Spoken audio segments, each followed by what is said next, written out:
ঈশো কুরআনের ছায়া তলে সমবেত হই, ঈশো কুরআনের ছায়া তলে সমবেত হই, ঈশো আল্লাহ রাসূলের অনুগত হই, ঈশো কুরআনের ছায়া তলে সমবেত হই, ঈশো কুরআনের। সম্মানিত সুধী, এ পর্যায়ে তিলাওয়াত নিয়ে আসছেন চন্দনাইশ অডিশন থেকে উঠে আসা আল কোরআনুল কারীম ইনস্টিটিউটের শিক্ষার্থী সাদ বিন খায়ের, মোহাম্মদ সাদ বিন খায়ের, আল কোরআনুল কারীম ইনস্টিটিউটের শিক্ষার্থী।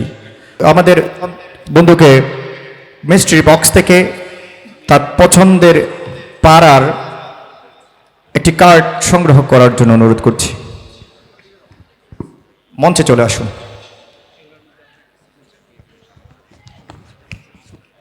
সাদ বিন খায়ের, তার ভাগ্যে পড়েছে 5 পারা 8 পৃষ্ঠা, 5 পারার 8 পৃষ্ঠা। আপনাকে 5 পারার 8 পৃষ্ঠার শুরু থেকে তিলাওয়াত করতে হবে।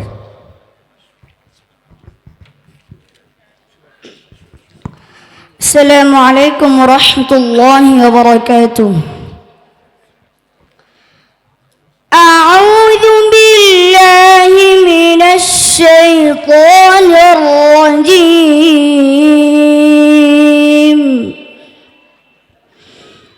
বিসমিল্লাহির রাহমানির রাহিম।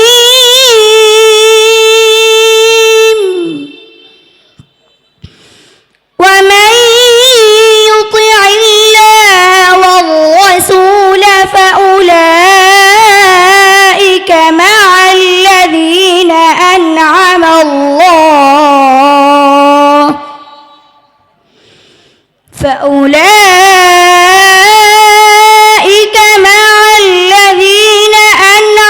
الله عليهم من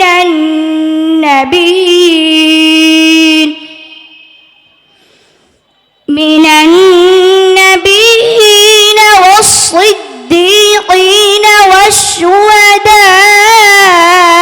والصالحين وحسن أولئك رفيقا ذلك الفضل من الله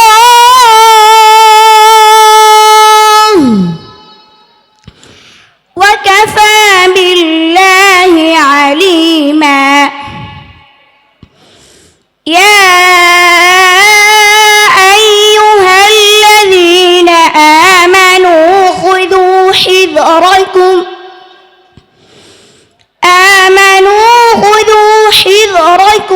فانفروا ثبات أو انفروا جميعا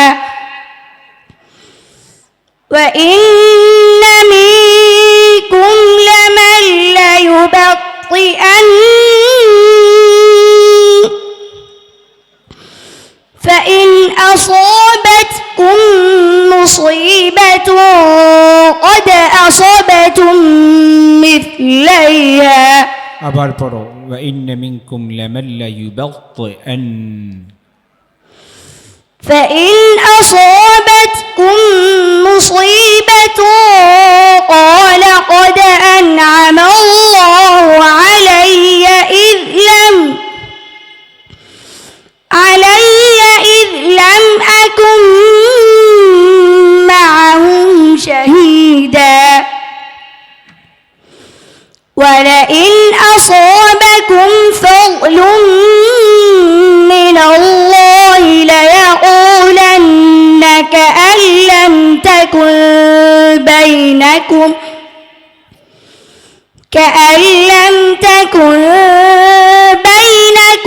وبينه مودة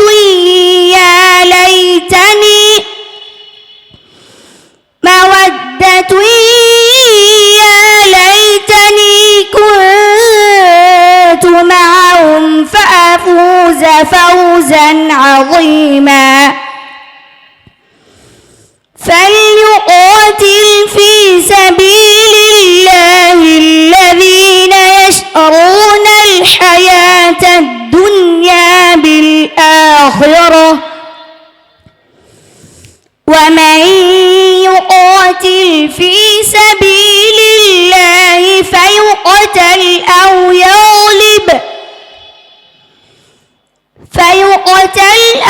يغلب فسوف نؤتيه أجرا عظيما وما لكم لا تقاتلون في سبيل الله والمستضعفين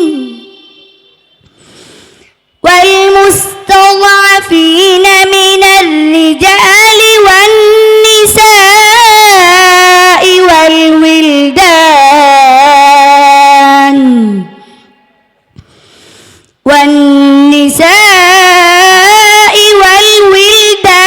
الذين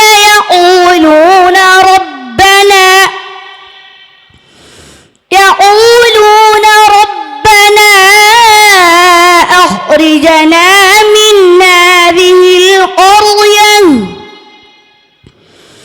من هذه القرية الظالم أهلها واجعل لنا من لدنك وليا واجعل لنا من لدنك نصيرا حسبك صدق الله العظيم السلام عليكم ورحمة الله وبركاته আমাদের চন্দনাইশের বন্ধু সাদ বিন খাইর এতক্ষণ তিলাওয়াত করলো। আমি শায়েখ সালাউদ্দিন ফয়সাল হাফিজুল্লাহর কাছে জিজ্ঞেস করছি আমাদের ছোট্ট বন্ধু কীরকম তেলাওয়াত করলো জাজমেন্ট করার জন্য অনুরোধ করছি। মাশাআল্লাহ, সাদ বিন খায়ের তার সেলফ কনফিডেন্স খুব ভালো ছিল। ফ্যান্টাস্টিক তেলাওয়াতের মধ্যে আরও কিছু বিষয় যদি লক্ষ্য করে তাহলে তার তেলাওয়াতটা বিশ্ব মঞ্চে মঞ্চায়িত হওয়ার উপযুক্ত হবে ইনশাআল্লাহ। বিশেষভাবে আমরা ঈদগামে বাগুন্নার ক্ষেত্রে পরবর্তী যে ইয়াটা রয়েছে, ইয়াটা মিলানের ক্ষেত্রে অনেকই বিচ্যুতি হচ্ছে। যখন আমরা ঈদগামে বাগুন্না করবো ইয়ার মধ্যে ইয়া মাত্তাসদিদ হবে, তখন ইয়াটার মধ্যে ভালোভাবে ঈদগামে বাগুন্না করতে হবে। এই ক্ষেত্রে বাচ্চারা অনেকেই ভুল করছেন। আরেকটা ভেরি কমন একটা রং করতেছে তেলাওয়াতের মধ্যে, সেটা আল ওয়াকফু আল ইআদা। কোথায় স্টপ করবে, স্টপ করার পরবর্তীতে আবার কোত্থেকে শুরু করবে। এটা আমি যতগুলি কন্টেস্ট এখানে আসছে সকলের মধ্যে এই ভুলগুলো লক্ষ্য করেছি।